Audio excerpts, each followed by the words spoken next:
Ipinasarapan samantala ang isang simbahan sa Misamis Occidental matapos duraan umano ng isang vlogger ang lagayan ng holy water. Ang vlogger itinanggi ang paratang pero humingi pa rin ng paumanhin. Saksi, si James Paulo Yap ng GMA Regional TV.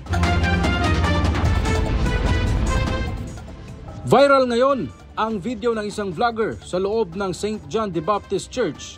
Makikita siya sa tabi ng lalagyan ng holy water ng simbahan. Sa isang punto, makikitang dumukwang siya dito. Hindi malinaw sa video, pero sabi ng simbahan, dinuraan umano ng babae ang lalagyan ng holy water. Kung hindi dula-dula lang, giyama-yamaan o gipanamas-tamasan ang maong simbahan, maong nga kini atong iuli o atong ihalag ngadto sa Ginoo pag-usap. Kay ang balaod sa simbahan, mao man gayon ang kaluwasan sa tao. Sabi ng simbahan, ang insidente, sacrilege o paglapastangan daw sa bahay ng Diyos ang ginawa umano ng vlogger at isang malaking kasalanan sa relihiyong Katoliko. Dahil sa insidente, pansamantalang ipinasara ang simbahan ni Osamis Archbishop Martin Humuad. Nagtipon ang lahat ng mga pari sa simbahan at sa pamamagitan ng isang dasal, sinelyuhan ang pintuan ng simbahan. Hindi pa masabi ng obispo kung kailan ito muling bubuksan. Ang St. John the Baptist Church ay naitayo noon pang late 19th century. Dineklara din itong National Cultural Treasure noong 2001.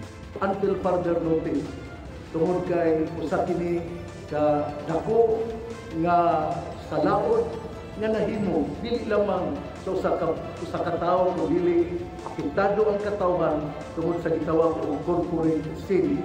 Inautulta nga doon natay mga penitensya, doon natay mga pag-ampo nga paghahimuon, doon natay mga sakripisyo nga paghahimuon. Pero sa isang video post, itinanggi ng naturang vlogger ang aligasyong dinuraan niya ang lagayan ng holy water. Gayunman, humingi siya ng paumanhin sa simbahang Katolika.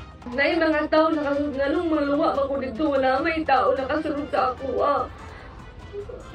Gusto ko mga ipasaylo sa tanan nga Katoliko kung nakuan man gali sa inyo ang mga nakasala ako. Ayon sa PNP, nagbabalak na magsampa ng reklamo ang LGU at kinatawan ng simbahan laban sa content creator.